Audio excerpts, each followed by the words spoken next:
21-year-old activist and founder of the organization Youth Advocates for Change. And I started my organization at age 17, living in a predominantly white area, not having any representation in school, and kind of recognizing that my teachers and my administration were always labeling me as like the troubled kid because I was skipping class and getting suspended and always in trouble. But my lack of engagement in education really stemmed from having a lot of childhood trauma and unresolved issues in my childhood and my adolescence that I didn't recognize were affecting me in multiple ways. And I didn't recognize that until probably a few years after I graduated. Welcome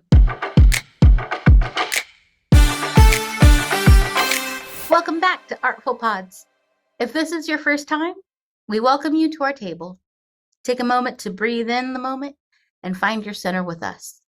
In today's world, where the echoes of trauma and mental health challenges are pervasive, we turn our focus to a sanctuary often overlooked, the arts.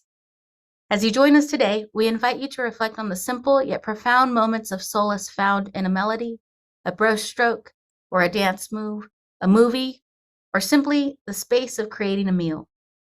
This episode is not just a conversation. It's a journey into the heart of human resilience, where the arts emerge as a beacon of healing and hope. In this episode, we are honored to welcome Tiana Day, a remarkable advocate for the arts and social justice. Tiana's journey from leading major protests to creating spaces for artistic expression highlights the profound role of the arts in healing, empowerment, and community building. Her insights into how art can be a force for change and personal growth are both inspiring and enlightening. Let's join the conversation. More innovative and talking about the harder things because we know that there's a rise of mental health crises and illness in high schoolers is something that I've found people actually do want to talk about. It just has to be a space where they have the mic and the teachers aren't necessarily the ones who have the mic. So they want to be involved in the co-creation process. And I think I learned that through experience and having those experiences and having the hard conversations with myself and again, doing the reflection work because I didn't really have a community that did that for me growing up. The idea of mental health is so real. Our kids are feeling the pressure. They're pushing back and saying, stop with all this, the pressure that you're creating through the things you're asking us to do, and let us be real. And how do we balance the systems, right, that also have their implicit and explicit biases and prejudices built into them, that the testing culture, for example, and the pressures for that, and the things that teachers feel like they need to accomplish because they have pressures put on them. And it's really led to this mental health crisis, which I'm going to refer to this book again because I left, so he's going to laugh. Your Brain on Art, because it is the latest research that shows how the arts transform us. But the whole first third of the book talks about the serious mental health crisis and how the arts address them. Mm-hmm. So you're such a good model to show and inspire our kiddos to hear about, oh, I really struggled. You're saying it out loud, which they're just there, demystifies it, because we all struggle with things. And sometimes we can see the pain and the injuries on the outside, but we can't always see them on the inside. So the fact that you're bringing this up and giving space to breathe and name it, so you can channel that experience for positive things. So, and the co-creation process was beautiful too. So how have you taken your pain and put it to purpose? What does that look like? Can you give us some examples? Yeah, so like I said, a lot of my work stems from racist experiences in my education. I've had a lot of teachers who really made me feel outside of the resources that were available in my school. I went to a school that had a lot of resources and had a lot of privilege, and just in terms of like our our education system where I was going to school, we were in like one of the top public school districts in California. So to have all of these resources, all of this funding, and still have students who didn't feel represented, again, just took a huge toll on me. And I just again found myself falling behind in all the classes and not really engaged in the education because I wasn't really being taught my history. And when I'd ask if we could have like more Black history that wasn't talking about like oppression necessarily or like the civil rights movement, like I knew there were other Black creators and just different people who we can learn about in history that doesn't have to relate to trauma and like oppression. But my teacher just said they didn't have time to integrate it into different courses because they were already pre-approved. And being in high school, I didn't know the length of what it takes to like change curriculum. So but that also wasn't explained to me, so I feel like there was a lot of disconnect, and in turn it caused a lot of like pain on the education side for me, where I just didn't really feel represented. I didn't feel that I could care for school. Honestly, I didn't see myself represented in school, and so it made me really fall behind and just not be interested in learning at all.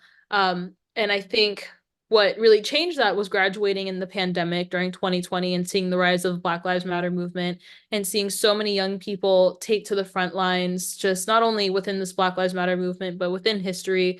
Like young people are always at the forefront of different social justice movements, and I was really inspired by that. And I think when you ask any person who's in the activism space, they talk about, turning that pain has to turn into something. And there's so, again, like I talk about the intersectionality of activism is the idea that all of us have something to fight for. All of us have stories that deserve to be told. And if I'm not sitting here, sharing my story, I'm hindering someone else from learning from it.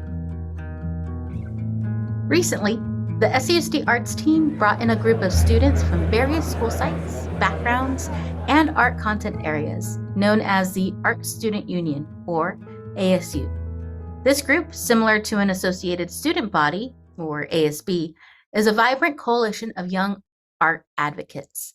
They're not just exploring art, they're using it as a lens to examine and understand their personal journeys and societal challenges. This union has become a sanctuary where students channel their experiences, including their traumas, into powerful expressions of art. It's a transformative process, empowering them to redefine their narratives from pain to purpose, and guiding them towards a healthier, more confident self-identity. This is where art becomes more than just a subject. It's a path to healing and personal growth. How can you continue to inspire our students? Because you gave them some brilliant guidance when you came to meet with them at our inaugural kickoff. Well, it's not our inaugural, I should back up, because really we started this work pre-pandemic, but we're just reactivating and getting kids. And now we have so many other tools and connections to help kids really collaborate intentionally across the district and not be in silos, and they could actually go be global eventually, So anyway, what does artivism mean to you? And what are the ways that you are coaching students to step up and own and empower their own voices? Yeah, so artivism to me is the bridge between art and activism. Um, but there's so much packed into that. Like, I was talking about intersectional activism and how every single social movement is connected to the other, the approach of different movements need allyship. We need other people to understand. We need collective power. And then art being, to me, what I see as a storytelling mechanism in order to keep history going. I hated history growing up, again, talking about like my education trauma, but it wasn't until I realized like film is also history, and so is photography, and so is journalism. Like all of this is art and all of it is history. And without different artists, history does not live on. History, even a textbook is art because it's literature. And so every single thing that we see that's able to tell stories and able to connect our cultures and our passions and who we are and like tell the story is art. And I think that's why people have forgot about art in the education system because they'd see it as something that's like, oh, painting and, like DIY projects. Like, That is magical, what you just said. yeah, we've like completely forgot what art actually is. And I think it's taken me a long time to come full circle to this, but I was always interested in anything that was like art related, whether it was like making little like bracelets and jewelry or just being creative, exercising that creative brain. So much of what we see on media these days is like the rise of technology, and technology is going to replace a lot of jobs, but it cannot replace creativity and empathy and the things that like art helps us cultivate. And so for students, especially, like you see them more interested in social media is because there's artistic and creative things going on social media that aren't happening in the classroom. And Yes, because that student advocacy to be able to figure out, and kids are learning despite what's in the educational offerings, right? And I love that you say that because we have a lot of kids that don't know what they don't know, and we're trying to give them opportunities to find themselves in many opportunities, but the parents are often a barrier because they are so afraid to let their kids explore their themselves as entrepreneurs in the arts. Even if you, like you're talking about musicians, right? The school doesn't hold much for them. Well, how can they go out and start going to trade schools or doing whatever? Because we know they'll come back and learn what they need to know when they get to that next level.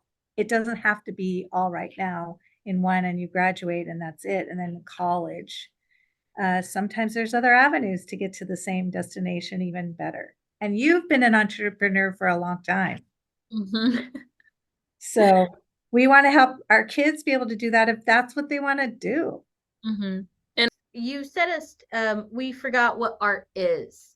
And it's funny to me because we go to like art is the like you don't understand this art because of stuff. I don't even know. But Because you're not privileged or you don't have access to it, right? It's only for the hoity-toity or yeah, collect. right. So they get to do those things.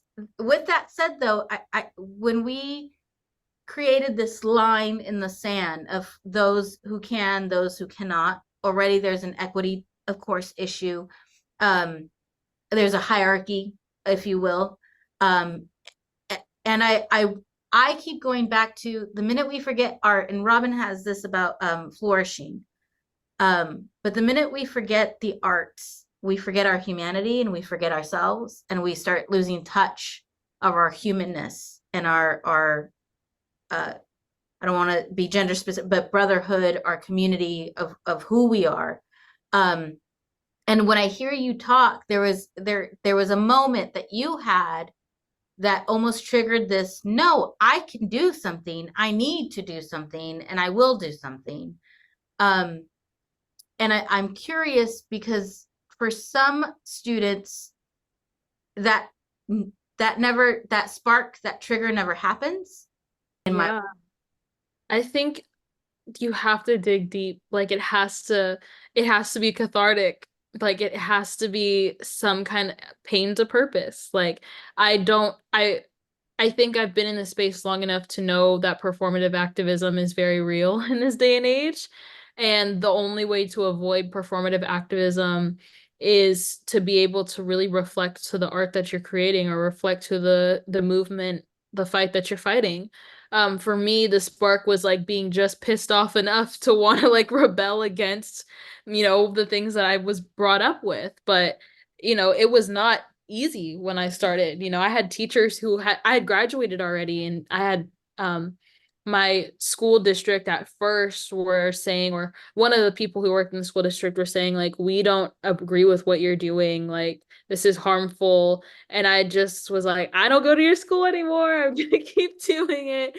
And eventually they came around to be like, wow, we did not see the vision in the beginning, but like now we see like maybe you didn't know how to articulate it in the beginning, but we actually want you to help us like co-create some curriculum now that will go back into the students. So it came full circle, but I think it's scary to have that moment. In the world of arts, we see a powerful transition from trauma informed care to healing centered engagement. Art becomes more than expression, it's a channel for transformation, guiding individuals from pain to passion and ultimately to purpose. This metamorphosis can be nurtured in a simple yet profound way. First, by creating safe spaces where individuals can openly express themselves through various art forms, be it painting, music, dance, or otherwise. These spaces allow for emotional exploration and personal storytelling.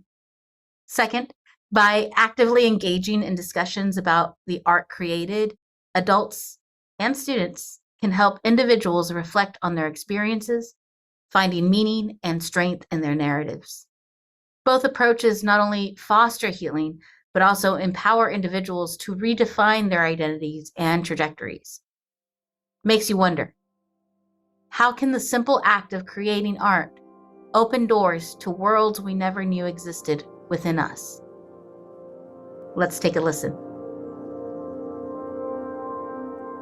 This ability for you to reflect, to be a reflective person, I think it is a real skill. And I don't know that everybody does it deeply. Sometimes it's a moment when you get in trouble or something, but how did you come to that? Because you were giving our kids some encouragement and guidance to think about, like, um, take the first step, be brave, those kinds of things. What got you to that reflective point? Because I I know I wasn't like that, and I think I was mad about things, but I was very compliant and such a good girl that, oh, it would be bad to speak up. But now I'm a warrior. That's my sparketype. And I feel like I'm speaking up for the many people who never could. And Yeah, I think I've always been very reflective. I have like personally tend to have like perfectionist tendencies growing up, so was always like hyper analyzing my own behavior, like how could this be better or like how can I do better? But again, like everyone's different. Some kids don't have that, and some kids need different approaches, which I just really try and teach to do it for yourself, like understand why you think you need to reflect on certain things. Like I know I can share like my personal experience, but I think it's important that everyone is able to look in a frame for themselves, and like you don't just take my word as the truth. Like you go out there and you do what works for you. For some people it's going to be art therapy and like actually paint something and it's going to help you work through your emotions. Some people it's going to be writing, some people it's going to be like talk therapy. Like I had a talk therapist during that time and I feel like she made my life a lot worse. So my journal and my diaries were always my way. For some people it's music. It always comes down to art again for me. And what I've recognized for a lot of people is like it does come down to art. but also tell us about your somatic yoga work, because I love to dance. I'm dancing because it's good for my mental well-being. We use it a lot for older people. It's a way to express yourself when you don't have words. And you're engaged in somatic yoga practice. And I'd love to have you explain about that and how it helps you through your body when sometimes the trauma or things that have happened to us happen pre-verbal. You don't even have the words to describe. So you don't even know what you're feeling, but you're able to get it out through your body. And it doesn't just always have to be in the landscape of words. Yeah, I ask why to a lot of things. Like, why is this happening? I need to know like the history behind everything. And one thing that I've recognized about trauma is a lot of it is generational. So a lot of my trauma doesn't even belong to me. It belongs to my ancestors or my mother, my great grandmother. Especially being half Black and half Filipino, I have a lot of trauma on both ends, from just the things that my people have endured. And I think a lot of students these days don't recognize like how much our ancestry and our culture plays into the trauma that we have, especially being in a space like America that is a melting pot and is supposed to celebrate diversity and just simply doesn't because we're built on the values of white supremacy. Like, I think there's a lot of pain that comes from students. And, even like no one from America is from America, really. Like, we're all of our ancestors are immigrants. So it's really important to trace back that ancestry. And I feel like yoga has been the piece that helped me do that. I always was active. I danced when I was younger too. I started dancing when I was 3 years old, and again, like, had access to art. I had access to that self-expression. I danced for 7 years, and then I did competitive cheerleading after that and was like cheer captain and coached both of those. So was always working with kids and using movement as a way of like release. And yoga ended up being the one thing that just could not reach any of the trauma for me. It was really just fully healing because it's not competitive. Like my I've always known flexibility and movement to be competitive, and that's something that students see is like your sports, you're doing it for a medal or for validation or for an affirmation that you are blank. But yoga, it's just like you are, period. Like, I am, you can't win at yoga. There's no, like, somatic yoga specifically, like the tie to and connection between the mind and the body. It's not the flexible moves and the hot yoga and all of the things that you see on on the internet. It's really like, how can I sit here for 5 minutes and meditate and connect with my breath and connect with my body and notice where tension comes up? And, how can I use movement to kind of ease that? And I've recognized that I hold a lot of tension and trauma in my hips and in my lower back and in my shoulders. And these are all like very big generational points for Black and Brown people in America, just based on like how our bodies were used historically. So, like I said, I was never a big history person growing up, but it wasn't until I started, getting the answers to why like things are the way they are. Like, now I'm actually understanding my body better because it's like, oh, my ancestors endured this, or we had to carry all of these different things, and that's why there's pressure and DNA that's been changed in like my coding before I was even brought into this world. That's kind of, I think, a lot of part of our healing journey that you're talking about is to, and this is the most challenging thing, to be, to create.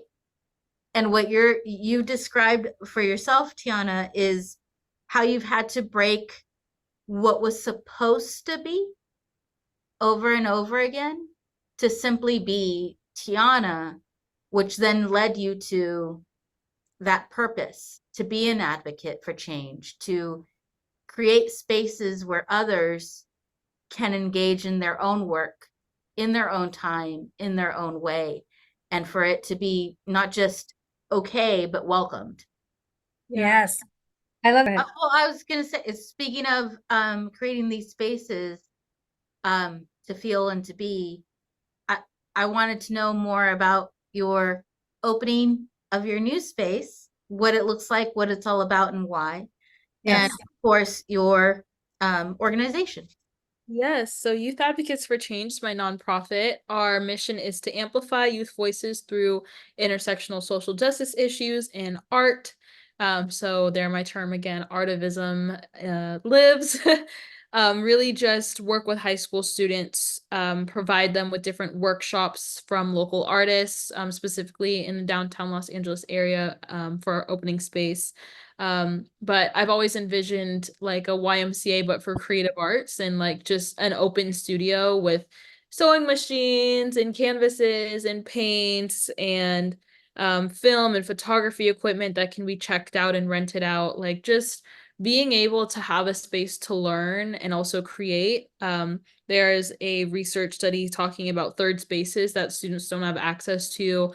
And third spaces, back in the day, were like bowling alleys or the mall, another place outside of school or home that students would hang out at. And nowadays that has turned to technology. So a lot of the students now, their third space is their phone. And that's just all mental. And a lot of the times your phone is actually causing more issues than it is causing anything good. And I've recognized a lot of high school students actually, they're not even on social media to post. Like I feel like I'm in college, but it's like my generation of students, like we're on social media to post and like to showcase our life. However, like the younger students are like on social media to observe, and like they're too afraid to actually post their life. So they're kind of living to just they're on social media just to judge or scared to be judged. I've noticed that like within my little sisters, just small things, but I believe, every 4 years should be like a new generation, like every graduating high school class, because it really does change super quickly. And I think that argument of like needing a third space for youth needs to come back. That's beautiful. And you know what I've heard all throughout, it ties full circle to what Sophia said about flourishing. The capacities or the foundational attributes of flourishing include curiosity and wonder, awe, enriched environments, creativity, rituals, novelty, and surprise. And I've heard you, Tiana, talk about how you were curious and you wanted to do something novel, and you're creating spaces that are enriched environments for people to find themselves. All throughout, all these things have led you to this point, and you're only 21 still. Definitely. Thank you so much. That means the world to me.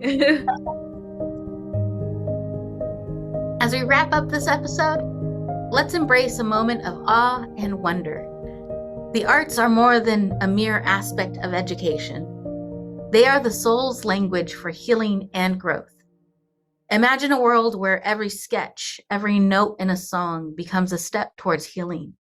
We encourage you, our listeners, to not just support arts programs, but to actively engage with them. Allow yourself to be transformed by the power of artistic expression. What new ways of healing and growth could you discover through the arts? Until next time, thank you for joining the conversation. Absolutely. Thank you for having me. It's just the beginning. Absolutely.